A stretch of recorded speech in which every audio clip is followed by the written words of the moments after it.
My mother, Ajimi, always said, life is like a spiritual book you're writing. If you're writing like a victim, that's what you will be. But if you're writing like a resilient person, you'll become someone inspiring, like a leader. You know how children are. These words didn't make sense to me growing up. But today they have become part of who I am as an artist, a performer, a political cartoonist, and a global community organizer. To understand, I want to take you back to where I came from. I grew up in a religious polygamist family. One father, 4 mothers. I was among 20 children in rural Cameroon.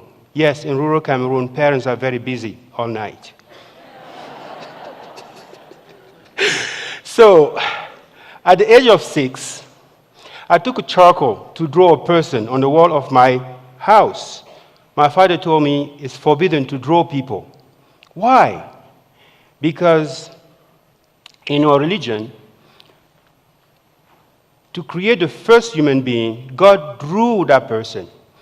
Then he turned that drawing into a sculpture.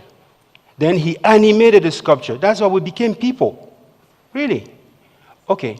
So each time I was caught drawing someone or drawing anything or reading a cartoon book, I was punished. This is my earlier memory of censorship, not having the freedom to express myself. What my mother did, she saved me when she took me to her village. The Tika people are farmers in the rainy season and painters in the dry season. So I spent the rest of my childhood painting on the walls of the village with my hand and my fingers. My mother was my hero, my mentor, my art teacher, my only life coach. So what my mother did, she freed me from religious oppression. In fact, I am part of the first generation of people in my family who can actually read and write.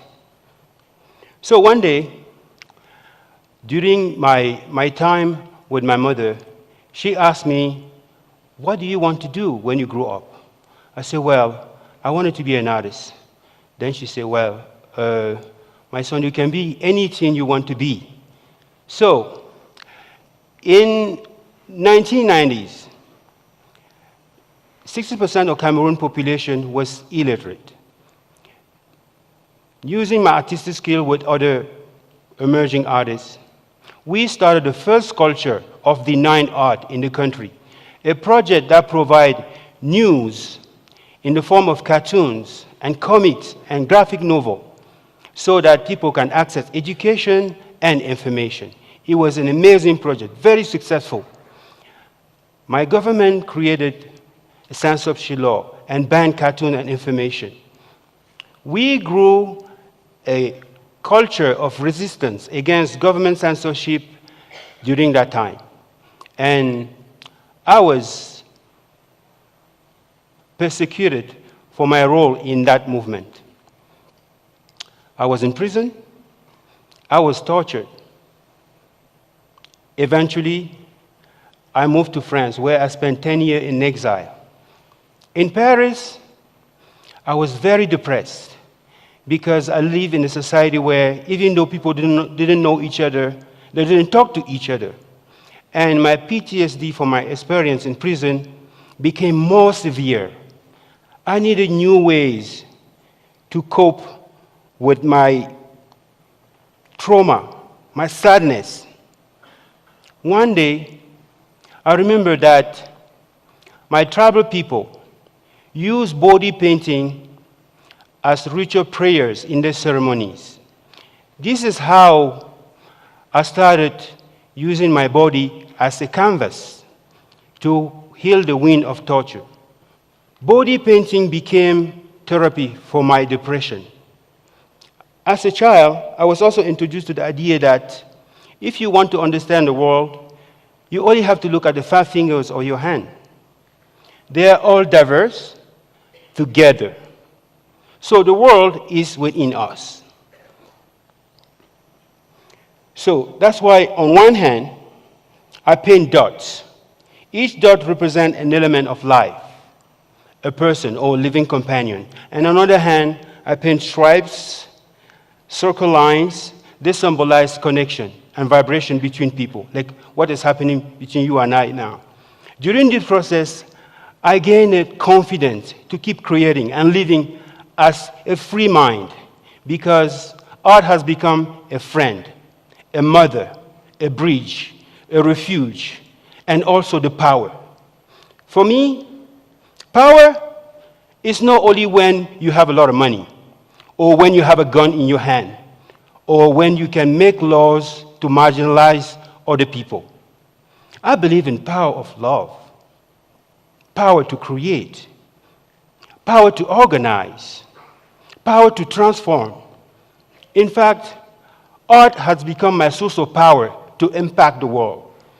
In my journey throughout the world, I do not only use body painting for myself, I share it with the rest of the society. That's what I was introduced to.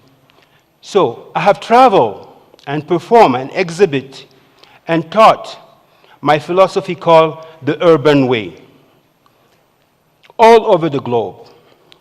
So 11 years ago, I moved to the US because I wanted to tell my story to the world, the story of social justice and human rights in Cameroon. A lot of people died for it, so it's the story that I didn't want to be forgotten. This is how my American dream became free speech.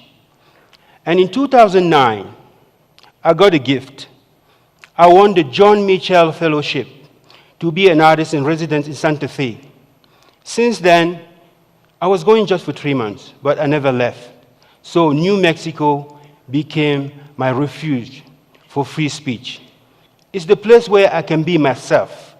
I could be who I want to be in New Mexico, a voice, not an echo. I am very active in Cameroon and worldwide, where I help others learn about resilience and also regain their voice. I have created events to encourage local leaders to talk to each other. I also work in global campaign to help free writers, musicians, and those impacted by censorship and oppression. In my village in Cameroon, I have created HITIP, a community-based organization that aims to improve the quality of life of my tribal people, the Chika and the Pygmies people in rainforest. We have brought 3,000 shipments of medical equipment to the village. Over 20,000 people access clean water, most of them for the first time. We provide every year free healthcare for the rural communities. This summer 2017, we just launched our newest project. You're going to love that. Radio Taboo, a solar-powered community radio station in the middle of the jungle for 1 million people in 10 languages. Yes.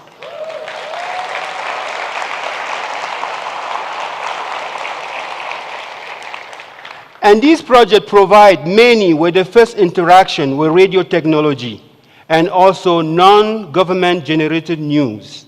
Yes, there's still a lot of us out there who haven't listened to radio.